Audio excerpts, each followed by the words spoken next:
இப்போ வந்து பார்த்திங்கன்னா நம்ம பவர் மிஷினில் வந்து நூல் அடிக்கடி கட் ஆகுதுன்னா சின்ன சின்ன செக்கப் பண்ணிக்கலாங்க.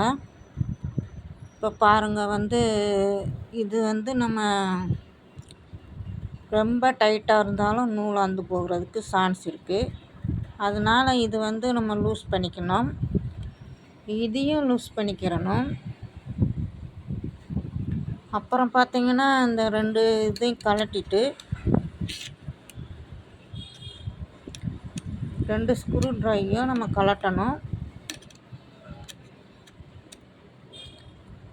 கழட்டிட்டு உள்ளே இருக்க டஸ்ட்டு பிசுறு எல்லாமே நம்ம ரிமூவ் பண்ணணும்.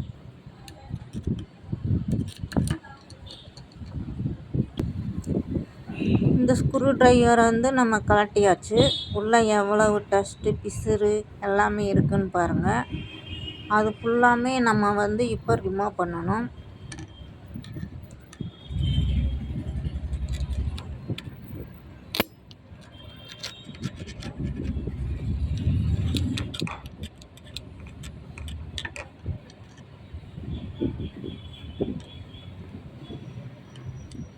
பாருங்கள்,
இப்போ பார்த்தீங்கன்னா வந்து எல்லாமே நான் ரிமூவ் பண்ணியாச்சு.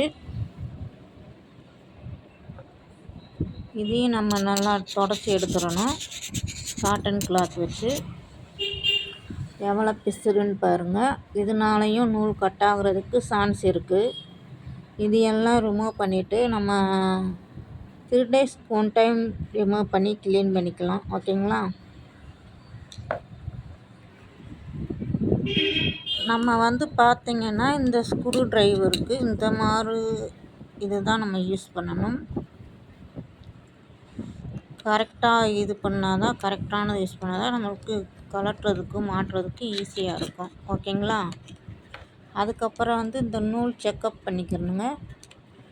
நம்ம நூல் வந்து கரெக்டாக மாட்டியிருக்கோமா என்னான்னு நம்ம செக் பண்ணிக்கிறணும்.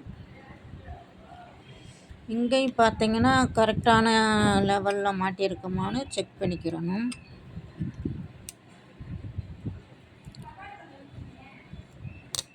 இது கொஞ்சம் நம்ம எப்பயுமே சும்மா லூஸ் பண்ண டைட் பண்ணாமல் இருக்கக்கூடாது.